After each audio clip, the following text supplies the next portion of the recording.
Oh hey, didn't see you there. Welcome to Gone Fishing, the show that leaves behind the industry and focuses on the creative. Today, me and Viddy's Vids are going fishing together. Yeah, hey, what's up? You may know him from... I don't know, Viddy, how would you like to be described how you are known? There's a drowned behind you. He's fishing too. Whoa. Whoa, your next episode. As for how I'd like to be described, I don't really care about how I'm described. I'd like to be how I am described. I'm the Plants vs. Zombies and tier list guy. I think that's pretty accurate. I think that's pretty fine. I'm competent with that label. Or content with that label. And yeah, I make tier list videos. I make all sorts of kind of gaming adjacent videos. And I make tier list content as well. Usually in my own little way. Ooh, fun. So, what... Do you think there's, like, a specific thing that got you into content creation? Or do you think, like, a bunch of different things kind of just more so led you in that direction? Oh, that's a pretty interesting story. I mean, as for how I got into content creation, whenever I was younger, I had a really big passion for art. And then as I grew a little bit older, I found this website called YouTube. I've heard of that one. Yeah, the very first... It's like Rumble, right? Yeah, like Rumble. The very first YouTube videos I saw were Mario plush videos where people would take their Mario plushies and kind of use them as actors in their own little comedic skits. The most prominent of these, I think definitely nowadays, and that I watched as a kid, was Super Mario Logan. And that caused me to want to do something like him, to make a bunch of kids like myself laugh, to make these fun characters and really show the world what all I could make. And so I started making plush videos, though I was not nearly as funny as Super Mario Logan. I was not nearly as competent as a video editor, or as... Well, Logan didn't really edit his videos back then much, but as competent as a storyteller as Logan and his friends were. I mean, we all got to start somewhere, and he was a couple years older than me. But that kind of started my relationship with YouTube, and then as I got older, I started to watch more YouTube. I started to watch Smosh. I started to watch Let's Plays. I started to watch comedy gaming videos, and you can see, if you go back to my first channel and follow my channels, you can kind of see what kind of things I thought were funny at the time. I did a little bit of MLG stuff. I did like kind of fake game reviews. Specifically just one of Undertale. I did Gary's mod skits. And then that kind of led into what I do now. So for like a minute there, for a while, it was just kind of... whatever you like to see, you also like wanted to make. Yeah, and I think that's still a large part now, is whenever I see people doing something really good, I kind of want to do what they do. And I feel like that hurts me in a lot of ways, because I don't end up doing it as good as they do it, but I usually have a lot of fun just practicing these different skill sets. You can even see that with my main channel, where I was doing a bunch of Scott the Woz-esque stuff, and I had wanted to do comedic game reviews, kind of like Peanut Butter Gamer and JonTron, and Nintendo Fan for the Win, or Jimmy Wetzel as he's called now. And I didn't really know how to organize or set up my videos, and then I found Scott the Woz right as I was working on a Club Penguin video, and you can see how the influence started with that, and it kind of evolved into its own thing, where I feel like I'm still very much like Scott the Woz, but have my own flavor to it as well. And but even during that, I started watching a lot of Alpharad, and then I wanted to do a lot of Alpharad and not Small Ant. And that's when I did the Minecraft speedrun race, which was kind of like a streamer highlight with commentary, just like what they do. And that didn't do particularly well, and I can't say it's like one of my favorite videos. I think it's a fun one to go look back on. But it was sort of just, I like to do what I'm surrounded by and be a part of that and learn how to do it. And that is what I was watching at the time. Yeah, because, like you mentioned, with your main channel, you were talking earlier about how when you were younger, you would find YouTubers and you'd, like, want to try your hand at it because it looked fun. And while it's not, like, current YouTube meta, I do think it's really interesting how we can click on your channel and there are a bunch of different styles, and like you can kind of draw a line to the creators that you like through the different kinds of videos you made. I remember whenever I found your channel, because for any Viddy fans that are watching, we're like friends. We're actually friends. Well, on camera. Yeah, it's purely business and transactional. Sometimes he pays me, sometimes I pay him. Yeah. We've been passing around the same $5, like that Beavis and Butthead episode. Yeah. But I remember finding your channel, and you had that Laws of Like Jackbox video. And I remember clicking on your channel and being like, oh, it's a creator like me, because I used to make the Scott the Lifestyle content and found no success. You would have thought that meant I would have changed it up sooner. Nope. Took me a minute. But I remember clicking on your channel and like actually being surprised at the different kinds of content, because I was like, okay, here's a format that works. But the video before that, or the video after that, it was an unscripted like highlights video of you and your friends playing Jackbox. And there was something really interesting about the fact that it was just like almost classic YouTube in a way, where it was more so, hey, what would be fun to make, rather than what min-maxes the channel. Yeah, and I've definitely caught myself recently in a pocket where I've been talking with a lot of younger YouTubers, a lot of more new age, where they're a little bit younger than me, like they're like in their early 20s, and they're talking about like how they grew up with certain YouTubers, and whenever I tell them, it's like, oh yeah, I grew up with these guys, they're like, oh, who are those? Like, I had to explain the Whitest Kids You Know, even though they're not YouTubers, to someone. I had to explain certain let's players, certain just like old head stuff. I guess Unkhead is what we are now. But back then, and I was also watching a Nomad video on a very similar topic. Nomad was doing a video on normal boots, and he talked about the completionist, and about how the completionist had like random, like he had stuff on there that would get hundreds of thousands of views that would not fly in an hour. That would not fly at all nowadays. Like, he would talk about a completely different topic for the first 5 minutes of his YouTube video, and people would just stay there and watch.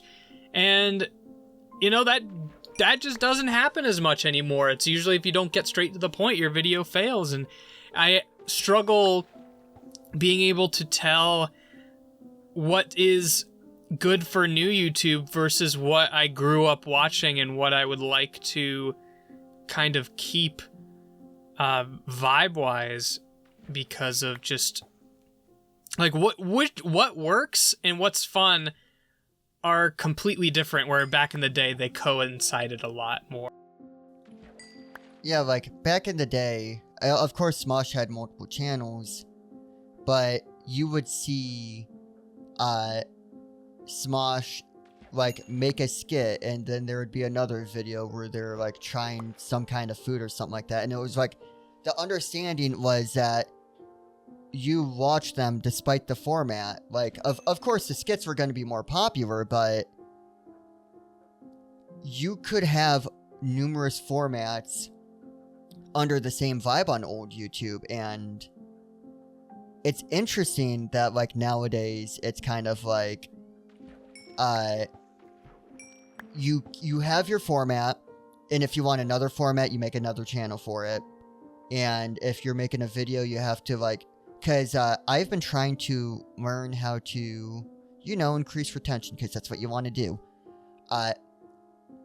And one of the things that I see is like, oh, you have to reward the like thumbnail and title. You have to prove that the thumbnail and title are what people clicked on in like the first 30 seconds. And then there's like secondary out intro where then you like state your thesis, more like whatever. Like, and of course it ranges from format to format, but,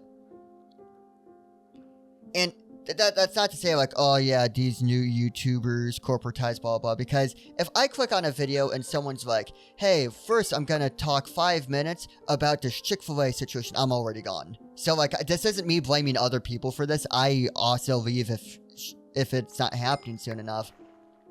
But it is interesting from an older YouTube fan perspective, where the expectations for a video was just that it was an MP4 file. I think it's less of that the old videos weren't as good.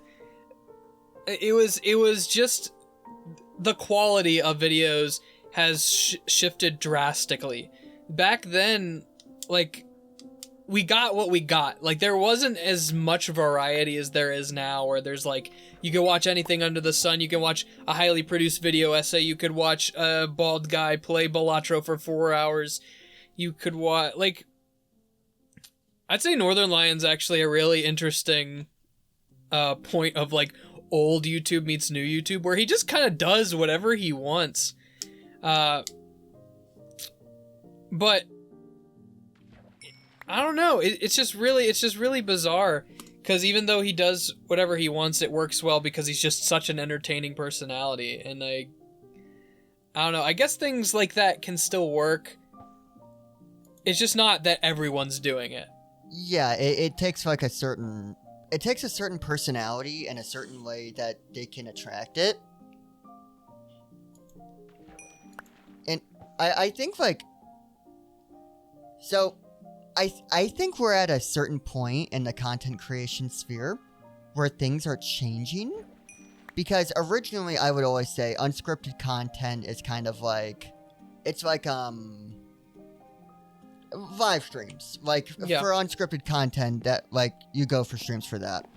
But streaming culture has changed in the past few years since the pandemic, where it has become a lot more like a constant show. Yeah, it's become like oh, these people are streaming for like 14 hours and they're just like walking down the street, and like there is validity to that. IRL streams, from what I understand, are engaging, entertaining, etc., etc. But they aren't the replacement for Let's Plays anymore. And I wonder if video is going to reclaim the Let's Play? And I think streams have fallen off. Like, I think streams aren't as popular as they used to be. Or, if not that, I think it has become a game where only the biggest dogs are being watched anymore. Yeah. I think that you are exactly right. I think that Let's Plays are going to be coming back.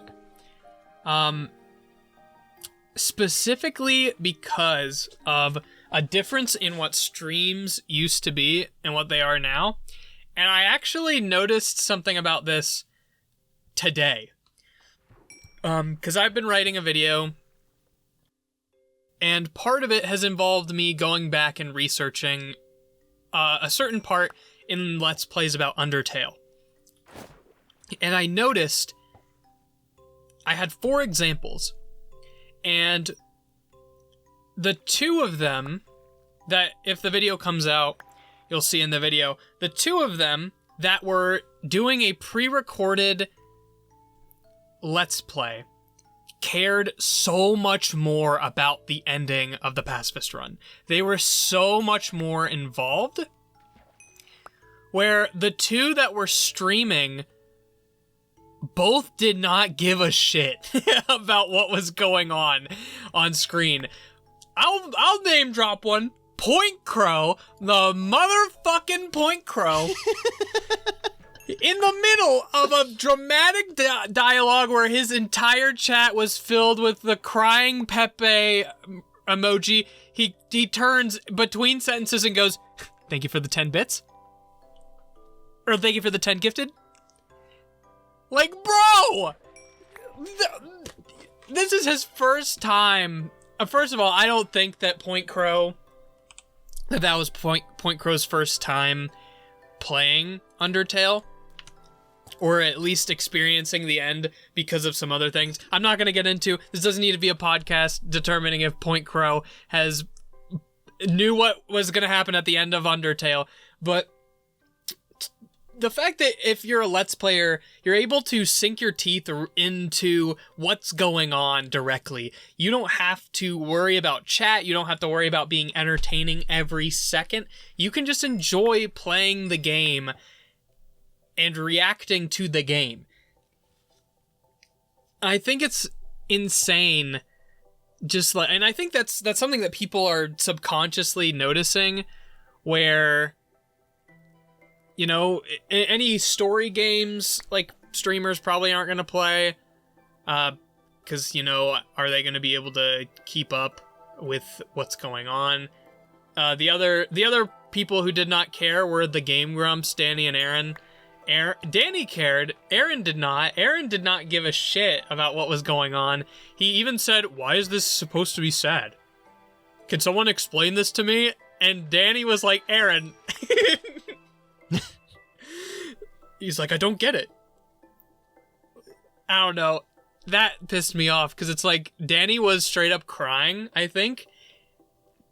At least he said on mic he was crying, and then imagine, like, you're crying at a movie, and then at the same point, your friend just goes, "Yeah, I don't get it. What's so sad about this?" I don't think this is earned. Debate me. Debate me, Daniel. And I love the Game Grumps. I will say, in, like, terms of, like, streaming, I have a hard time, like, really sitting down and playing video games. There are a lot of games that interest me, but I, like, will fall off quickly. Or I will get in my head, it's just like, man, I could really be spending my time more efficiently. And one of my solutions, I fell for the classic gambit of, oh, I could just stream. I could stream these games. That way it's content, whatever. And what I noticed was, even if I had, like, 1 or 2 people in chat, my mental priority was not playing the game. It was putting on a show with the game as the center. Where I felt the need to react and respond in ways that weren't completely natural. And that's not to say every streamer is doing that. But I do think there is a big part where, if you are streaming, your priority is the people watching and not the game itself. And if it's a game that has, like, a potent story, that can be less enjoyable for the people watching who care about the story. Yeah, like, I think that's actually a really good analogy, because that even was an analogy. It's like it wasn't an analogy. It's a really good observation, because I think that some of the best streamers do that, like, where the game is, like, the background to them making jokes or to them being entertaining. It's like the set piece for the personal play that they put on for all the viewers. Like, that's how I think Jerma's streams are, and personally, Germa's like one of the best streamers in my opinion. And I think that also shows why me and you had like such differences in streaming, because I was the exact opposite whenever I would stream. For me, I had such a hard time paying attention to the chat because I was so enveloped into the game. And I think that's why I just don't like streaming very much. It's because, like, I don't know, I have, like, they're taking away from my time with this game. I was playing Elden Ring for the first time on stream, and I was like, I don't know, I'm not really enjoying this because I feel like me going slow and exploring is wrong because it's boring. Yeah, you're not being entertaining. You would have to change your play style for the sake of the content. Yeah, like, I don't know, so like, if I would have recorded me playing Silksong, just played Silksong recently, a beautiful game, fantastic game, hard game. I'm so happy I 100%ed it, because I think that's one of my biggest gaming achievements. And it was just, we wouldn't have been the same if I was streaming it for an audience. I streamed it for my friends, like me and my friends Jeffrey and Hayne of Croup Scoop fame. We were playing pretty consistently, like, together, where one of us would stream, whoever is behind would stream their screen, and then the other ones would watch and all that kind of stuff. But if I would have had to stream and make it entertaining, I don't think a lot of people would have liked how long I spent on Silksong. I spent probably I think I spent 100 hours on 100%ing the game. Damn. Yeah. It's just kind of boring to just see me go back and forth, especially because I was doing the Hunter's Manual as well, which involves just, like, going into an area, killing a very specific enemy, and then going in back to the bench so the enemy will respawn. Like that over and over and over again. Oh, I thought of something before we went into the streaming topic, and I do kind of want to get your thoughts on it, because I think it's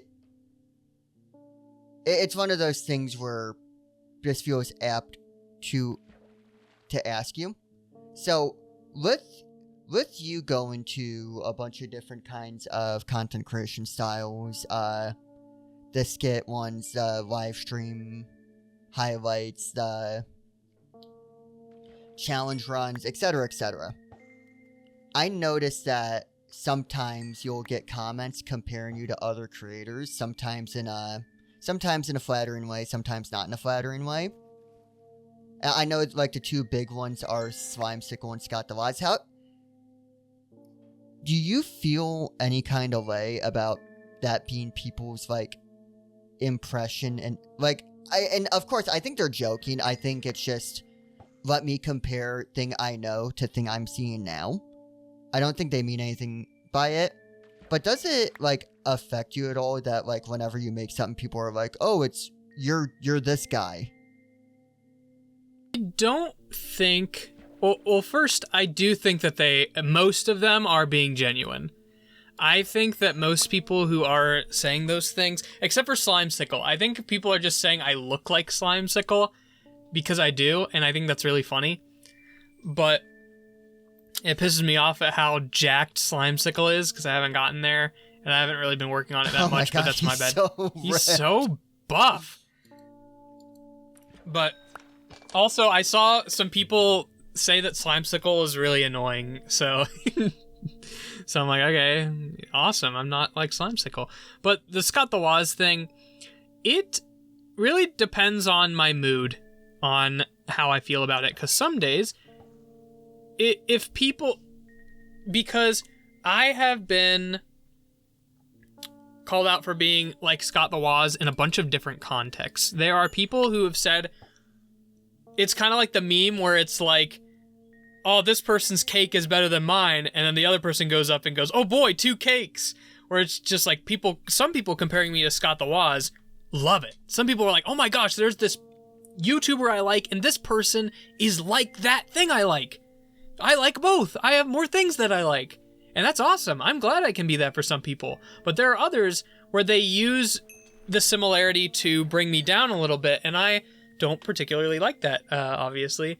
It does make my work feel a little inferior, especially when Scott has had, I don't want to say a lot more time to grow his style.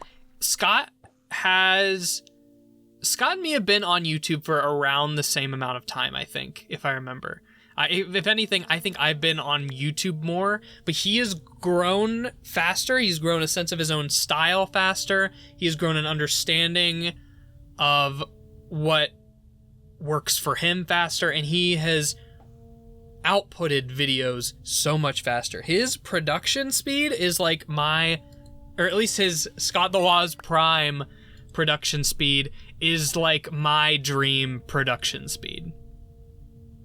Now, both his and my videos have gotten a lot more complicated since Scott the Waz has done his weekly uploads. And so now neither of us upload weekly, but even still, Scott's uploading much more consistently than me. And even though he has a team and he has all these other resources that I don't, I also just am not working as hard as he is. That's probably one of my biggest downfalls as a creator. I lose focus very easily. I tend to not stay on track. I tend to So the two things that, like, holy shit, a sharpness 3 book. So like the things that came to mind with that is I also take a really long time with producing content, and what I keep saying, and I think it's because I need to start working more efficiently, is so far with 3 videos, it's taken me 7 months, 5 months, and then 7 months again to make each of those videos. And I am happy with them, don't get me wrong, but they are not 7-month projects. And I think it's because I would keep coming up with excuses to not work, or I would just... I wouldn't plan my time well enough. So I absolutely do understand the, like, frustration of seeing someone else just be, like, so much better with their time. Yeah. And I will say,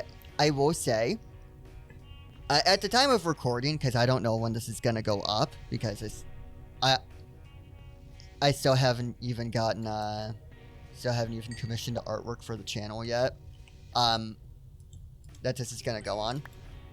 At the time of recording, your newest video is a repo video, and I didn't get upset, but I was annoyed at people commenting, haha, Scott the Waz at home, under that video, because it is not a Waz-like video. It is of the game review, like, clips of you talking on camera, that format, but that's not Scott the Waz's format. Like, I can't pin your repo. I cannot compare your repo video to another creator because it felt so original. The fan cams of each of the monsters, the general narrative of you being the king of repo.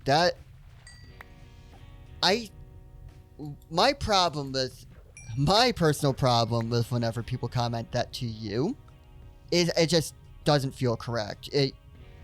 I think you, at least in your scripted content, have found your style, but people want the updates that come from the joke that people keep making. I guess that's fair. You know, I definitely feel like I found my own footing. I still think you can see my Scott the Waz roots, but they aren't my only roots. Like, he ain't the whole tree. He may be the roots, but he ain't the tree. Yeah, I just think it's like one of those things where there was a solid chunk of time when you were fairly Scott the Wazy. Waza-like, if you will, is the term I say for it. I don't think we're in that era anymore. I think, like, you have figured out your own style. And it's kind of like, the way I think about it, because Scott the Waz kind of became, he was not the first person to do that style, but I think he made it the most digestible. It's kind of like watching a video essay and calling everyone who makes a video essay Super Eye Patch Wolf or like Daryl Talks Games. It is a broad format, and you can find a bunch of creators who make videos in that Waza like reviewer format. But I feel like to be truly like too much like, well, not too much like Scott DeVaz, but to be clearly inspired by Scott DeVaz, I feel like you need a similar humor, similar style. You're trying to stick to that format, and I say that as someone who used to be like a Scott DeVaz clone. Like the way I used to do videos because I wasn't confident enough in what I was doing myself. Like, I tried to only, like, make choices that I thought he would make. That's a Scott DeVaz clone. You're not a Scott DeVaz clone.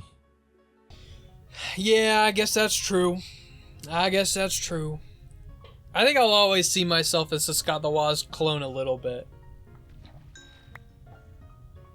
Like I said, it's just part of the roots, it ain't part of the tree.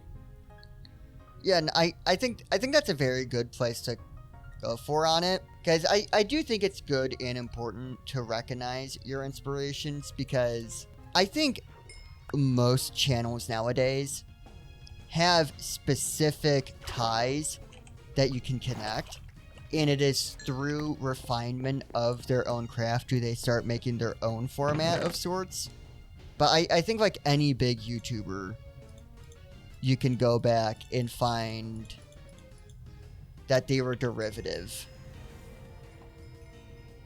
Did you put on my armor? I just put it in my inventory. I was gonna put it on. It gave me the achievement for just having it in my inventory. I mean, you can. You can. I don't mind. No, the bits are done. I was just gonna wear it and then be like, oh no, I found it. I fished this up. The bit's dead. That's really funny. That was really funny. Okay, continue.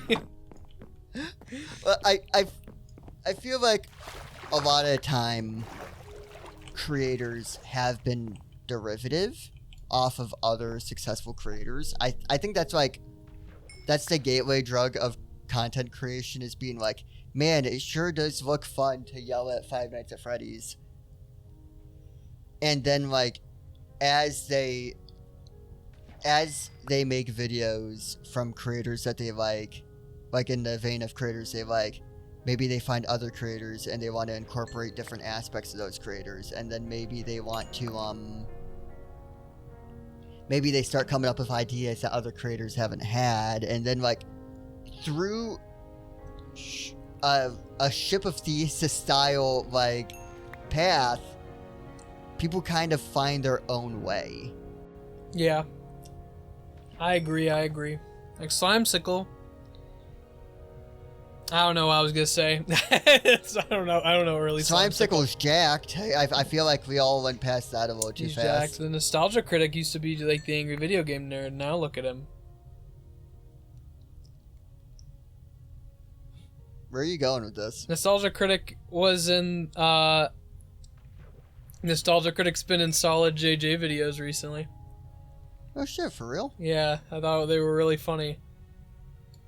He's been in a couple. The first one was like, oh look, featuring the Nostalgia Critic, and then he was just a random extra in another video he was in. I thought that was really funny.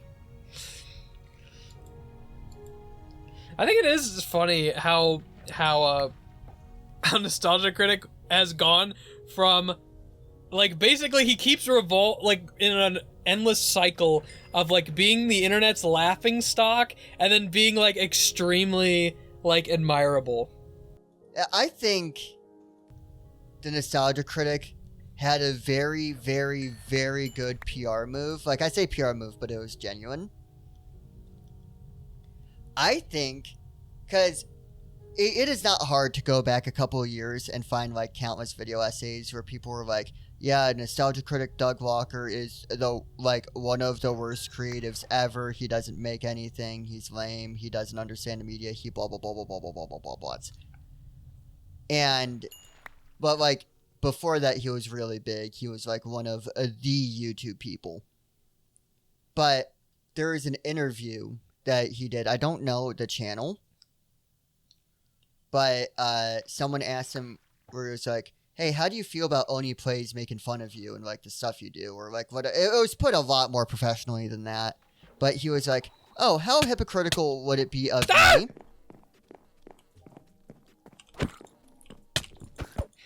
Look out! Fucking drowned. Oh my god. Continue. Got attacked by a little baby man. He was like, how hypocritical would it be of me to be upset with people criticizing me if, like, when that is what my entire career is based off of? And I think him taking people making fun of him so well is literally what turned him around from, yeah, this guy sucks, to, hold on, he's cooking. Well, the Doug Walker's persona of the nostalgia critic was originally based off of Daffy Duck, who's like he's kind of like such a pathetic character that you like make fun of him. So I think as long as, I mean, according to the third nostalgia critic movie, To Boldly Flee, which has there's a central plot point where Doug Walker meets the nostalgia critic, the character, and they talk about how the lines between the two have gotten a lot more blurred over the years. So, where the nostalgia critic started out as sort of a Daffy Duck-like character, it was like, and like meant to be made fun of. He's also mixing with himself, which, you know, not a lot of, well, I shouldn't say not a lot of people, but some people can't handle people laughing at them. Some people can't handle people a little bit of making fun of. Yeah, there's a lot of instances where people don't handle jokes or criticism well. And as much as I would like to be like, oh, just take the joke, I can understand, like, I can not sympathize. I can see how feeling like countless people are laughing at you would make you crash out a little bit. So I do think it's admirable when people can be like, oh no, that was funny. That was a good bit. Yeah. And I can definitely say it can be pretty hard whenever you're constantly being told the same thing over and over again to not start believing it. Because like even stuff where it's like, I don't know, I think that's why one of the classic pieces of YouTube advice, which I personally do not agree with, is like, do not read the comments. Do not read the comments because the comments will be mean. And it's like, if all of your comments are mean, dog, that means that you got a mean audience. And that's on you. There are some comments that are unjustly mean, and sometimes you just gotta look at those objectively and figure out like what they mean, whether it's just a guy who wants attention or someone trying to be funny, or if it is a legit criticism, even if the criticism is like stupid. Like, I'm trying to think, like if someone says that you made a point in the video wrong, even whenever you've done a bunch of research and their argument against it is misguided, their argument against it is flawed, it's still, you know, the fact that someone was able to miss what you're saying, it could mean that you didn't display it clear enough. Or it could just be a difference of opinion. But yeah, I think it's good. I think it's good to read comments, but just make sure it's through the right lens. Yeah. And I have noticed, so at the time of recording, I had like my first video that I would say popped off. Like the first time that I had a lot of people engaging with what I made in a way that I haven't had before. And one of the things I noticed is the more views and stuff I got off that video, the more frequently the comments would be negative.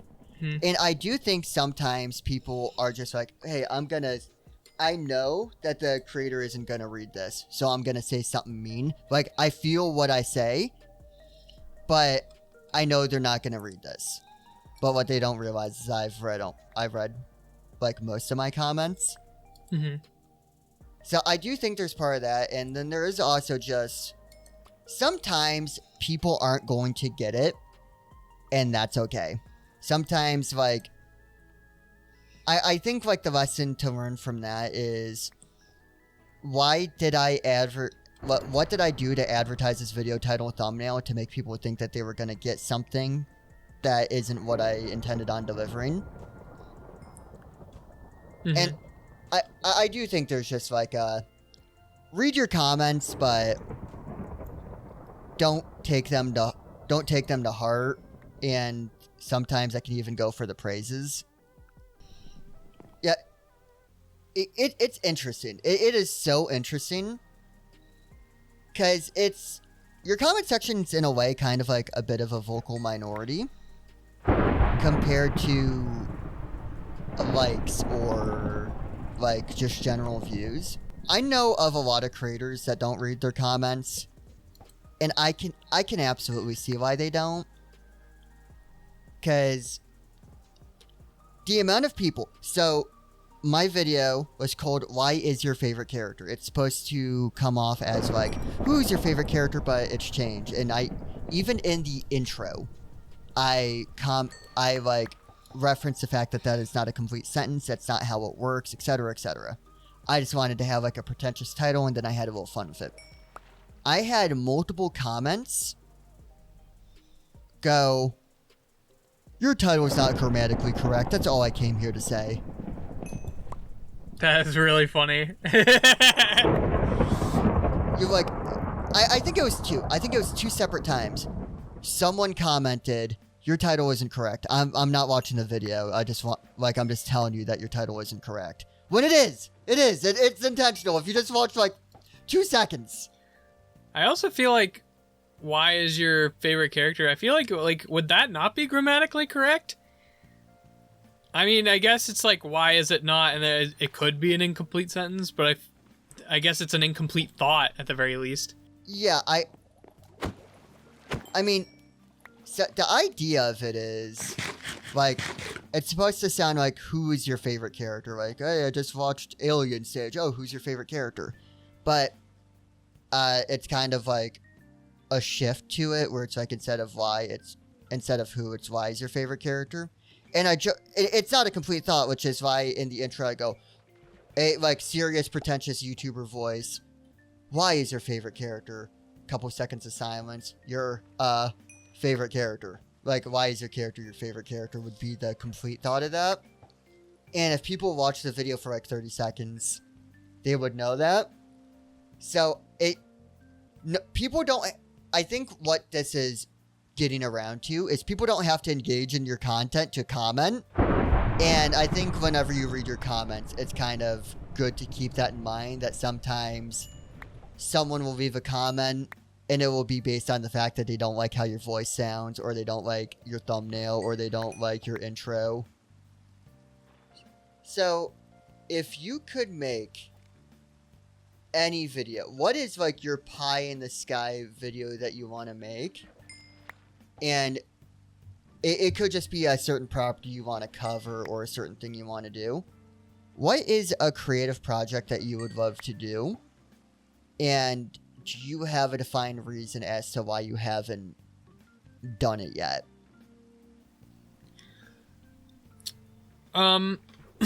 This video is like a pipe dream. Like, this is like, this is like not one of those videos where it's like, oh, like, this video will put me on the maps. This is a video where I make after I've already made it. Like, and I'm like, I can spend a stupid amount of money on this video. But I want to design and build a house based off of, like, I want to, like, basically build a house in either The Sims or in Minecraft and then build it in real life. That's really funny. And Do you mind, like, I don't know if you want to keep it under wraps, but that series idea that you have about, if he says no, then this will be bleeped. I don't care. I'll talk about it. You want to do that YouTube series, like that type beat, where you see if video games can teach you practical skills? Is this like an offshoot of that? Yeah, this would be an episode of that. The first episode is not in production yet. I do know what the first episode is going to be. It's going to be a kind of a trial, but even if it fails, I think I'm going to try again. But yeah, it's basically like I want to try and learn different skills through the lens of trying them in video games and then using that knowledge to attempt them in real life and probably fail and then actually learn the skill and seeing how much of the skills can translate. Stuff like, and they might be tier lists. I think I'm going to make them tier lists, or at least a lot of them, because it'll just depend on how the title can go. Because in the keyboard, one of the videos in that is I want to see if I can increase my typing speed through video games. And there's not really a great way use that as a title, I guess, that's engaging to me.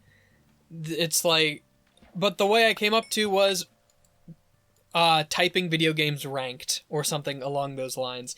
And boom, people are interested. People are like, wow, that's something I want to see. That's something that lines with what I've got. And it also makes it so much easier to format for me. I've learned recently on the video that I'm working on right now, I've had to rewrite a script for the first time because I keep just one idea flows to the next, which flows to the next, which creates like a river of ideas where no idea feels complete. Where in tier list videos, part of the reason I love making tier list videos is each section has like its own section. Like each item has its own section. Like with the PVZ, I can use each plant as its own joke. I can use each plant as all sorts of whatever. It divides itself up better. Once you're done, like, when you're ranking it, you're talking about only it, and if you're bringing up anything else, it's to support the argument. And then once it's ranked, that plant, for example, isn't going to be really the center of attention again.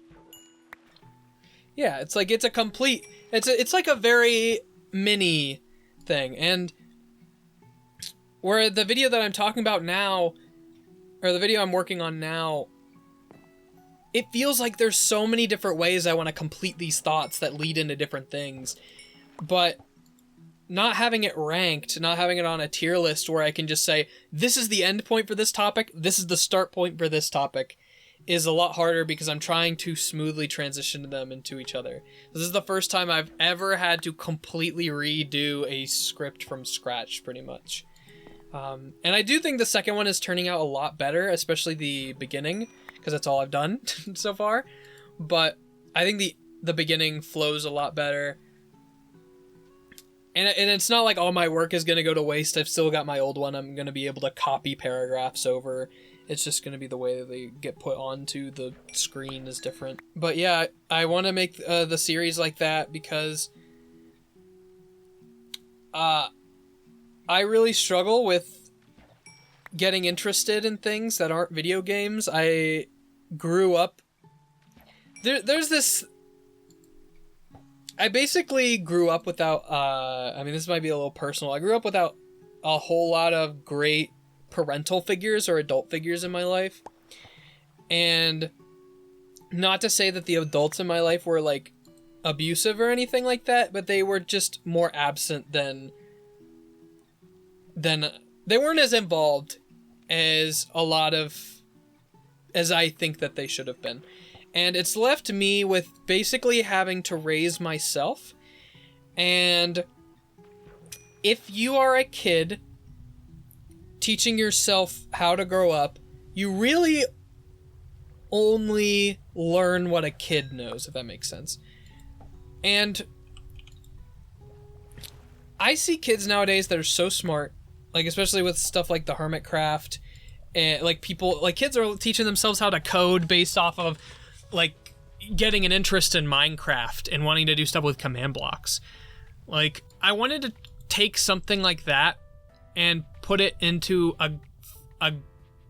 a way where kids who were a lot like how I was, but I want to make something like that for people who were like me growing up, where they really struggled with learning new skills because they learned life from Let's Players and YouTubers and video games and stuff like that. Where, like, a lot of my real world skills came after high school, because I even remember whenever I was in high school, I visited a friend for the first time. I remember getting goosebumps just walking. I was so excited to walk down the road with them, because it was like such a sense of freedom that I didn't have, and I was like 17 or 18 at the time. Like, we were just walking to the store. And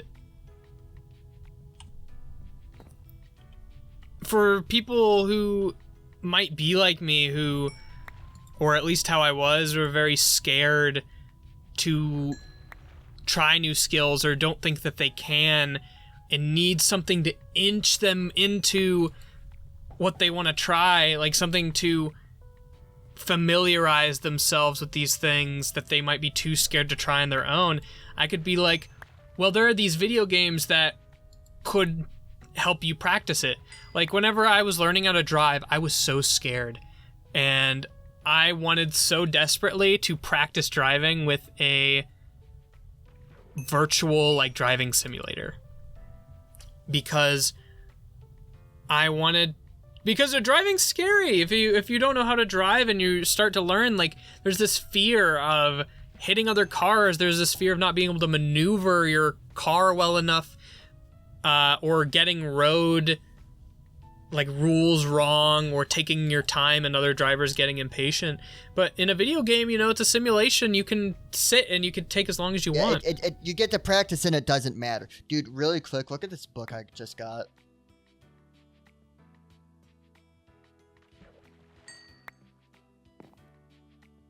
Yeah, kind of goated.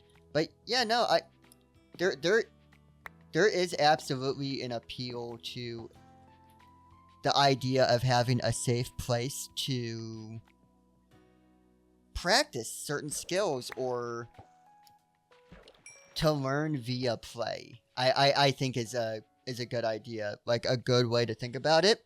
To, like, because, like, growing up, I kind of didn't really learn a whole lot, because I was one of those people that would, like, in school, to get good grades, I would find, like, different ways to cheat and shit like that, because, like, learning wasn't fun for me.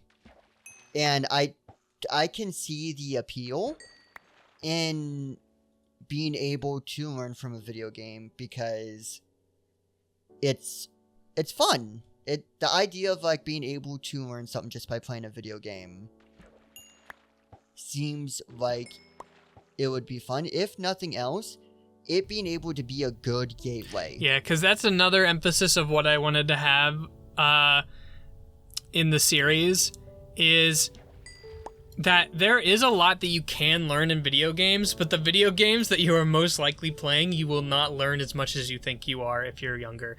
As a kid, I used to think I was so smart, because I would play Animal Crossing and I knew all these different types of fish in Animal Crossing, and it doesn't really translate. They are real fish, but you show me a fish, there are some fish. If you show me an ocean sunfish, I know that, but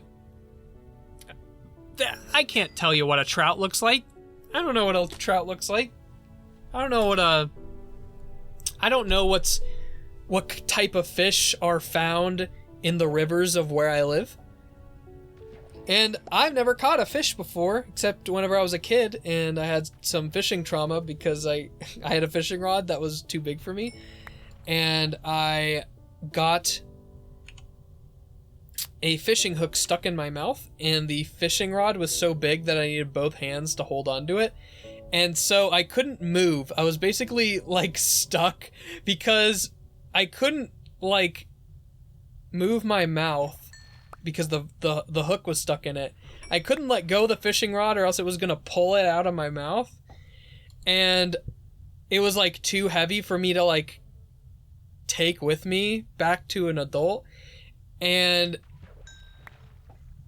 it was just like I was just stuck there until an adult noticed that I had a fishing hook stuck in my mouth. That you caught yourself? Yeah, that I caught myself. Yeah, you know, that does sound kind of terrible, not gonna lie. That does sound traumatic. But I am excited to go fishing again. But it's actually brought up a unique situation, or a situation that I think is very unique to me in this situation where I don't want to do stuff unless it's recorded anymore. Do you need another fishing rod? Oh, you got it. I have so many fishing rods.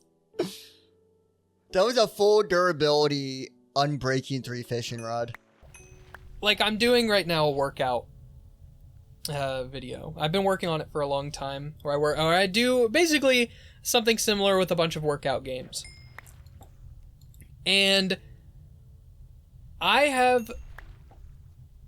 there was a point where I was like, oh, I don't want to work out outside of these workout games because I thought like, oh, it would mess up the results. Like, that was just a cope. Because it's been... Right now, the game I'm doing is Pokemon Go. I haven't played Pokemon Go in like 5 days. It's been raining. It's been cold. I don't want to go outside. I tried to go to the mall and walk around for a little bit, and I was like, it's just boring, and my cell service wasn't very good. And it's just like, I would keep myself from working out outside of the thing, even whenever I would feel like it, because I'm like, oh, I don't want to mess up the results. The really inconsistent results. And it's been the same thing with like gardening. Like I wanted to do an episode on gardening and using different techniques from different video games. And I was like, oh, I don't want to start gardening yet because it's not time for me to do the video. It's like I'm using it as an excuse to delay things that I think would make my life better. And again, I think it's just I think it's also just like a production issue because I would be caught up to these things if I worked harder. Yeah. Like, oh, Christ, don't I know? Yeah. I don't know. Maybe I can go to the doctor and be like, "Hey, can you give me a pill that'll like make me focus and not be lazy?" And they'll be like, "Yes." What the heck is Breach? This is like one of those Dr. Stone moments where one of the characters born in Stone World creates something that already exists. My friend, you created Adderall. Dr. Stone loves Adderall. Dr. Stone loves Adderall. Oh my god, I forgot. I was like, okay, I'll just keep fishing with different rods until they break, and that'll be funny, I guess. And then I looked down, it was like full durability, and it turns out I got like multiple mending rods. Yeah, I can absolutely see the like, oh, I don't like delaying stuff that doesn't need to be delayed for the sake of a video. Oh, you double rodding, bro? Yeah, I'm dual wielding. Whoa, like Kirito from Sword Art Online.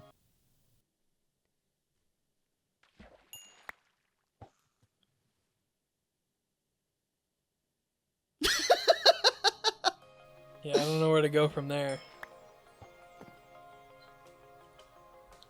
And then you will be able to learn how to cook by playing Cooking Mama. True. So one of the reasons, I mean, I think any format can work with the right, like, care, passion, etc., etc., etc. But one of the things that makes me, like, confident in this idea as a whole specifically is there are a lot of creators who will make, can I learn how to X by Y? Yeah. But none of them are dedicated to that. Like, none of them are building out, like, IRL skill trees by playing video games. But whenever they make those videos, it like people are interested. Like Drew Gooden's Guitar Hero video. I'm pretty sure, like without looking, that did well. I'm guessing because I've watched it like more than once. I liked that video. It was good. But a lot of Drew Gooden's stuff just does really well. I actually learned of a recent I think I saw it on TikTok. It wasn't Guitar Hero. I might try Guitar Hero whenever I do like a. I've actually got a special idea planned for a music episode, but there's like a Guitar Hero where you can play with a real guitar, like it. Yeah, it's like Rockstar something or yeah, something like that. And I'm like, that's probably what I would try. Though that would be really expensive. I think I need to plan out my videos by how expensive they're going to be. That's real. That's because I think I need to buy specifically an electric guitar in order to hook it up. Yeah. That would be crazy, though. Me learning to play the electric guitar. That's something I don't see myself doing, but who knows? Maybe I need to learn how to change my perception of myself so that way I'll be more inclined to do certain things. I do think, like, most of learning how to do something is just confidence and being okay with the fact that you're going to be bad at it for a while. Yeah. I think patience is also just another thing, because sometimes I just don't got patience. And that's fine. I get bored easy. Yeah, I feel that. If only there was a magic pill that made you play Cooking Mama or something. Yeah, true. See, Unbreaking Mending. This one's got lore on it. I'm gonna use this one. Nope. Hey! I have come here. So much random enchanted stuff. What'd you say? I have so much random enchanted stuff. Yeah. But, and I have confidence in that format that's going to do well. And I think you have had that idea. You've wanted to do that for as long as I've known you. Yeah, I've been wanting to do it for a long time. Honestly, this is my biggest fear. Is somebody else thinks of it and they do it before I do. Well, that's where we come back to the oh wow, 2 cakes.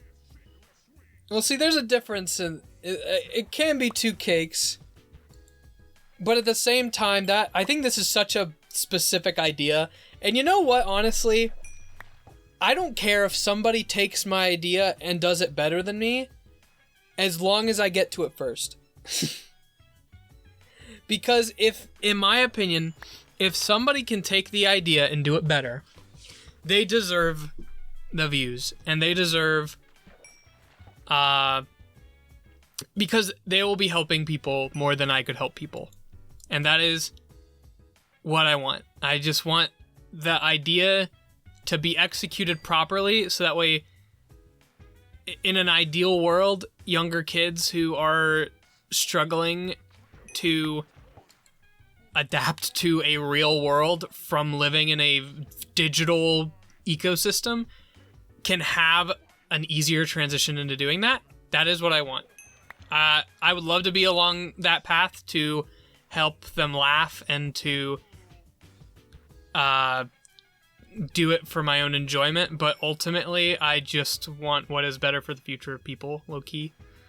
And especially, like, in a weird way, a younger version of me. You want to make sure people who are like you get what would have helped you. Yeah, because who knows, I may have went to college if I was more comfortable doing certain things, or I may have had a different viewpoint on certain stuff. Well, I think that is kind of a good place to end it. We've been going for a little bit. What's this?